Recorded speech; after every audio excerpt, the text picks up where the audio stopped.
મઠામણ પાટિયા પાસે વધુ 25 દુકાનોને કરાઈ સીલ। અન્ય મિલકતોના રૂપિયા 11.5 લાખની કરાઈ વસૂલાત।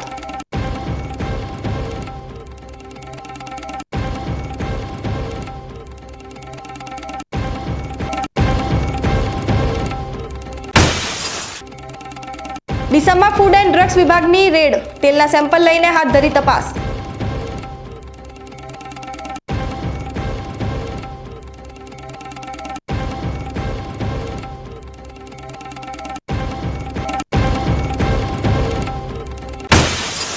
જેડા ગામે ખાનગી વેપારી રેશન કાર્ડ ગ્રાહકો પાસેથી ચોખા ખરીદતા ઝડપાયો। ડીસા ગ્રામ્ય મામલતદાર ટીમ સાથે રેડ કરતા વેપારી ચોખાના 1481 કિલો જથ્થા સાથે ઝડપાયો।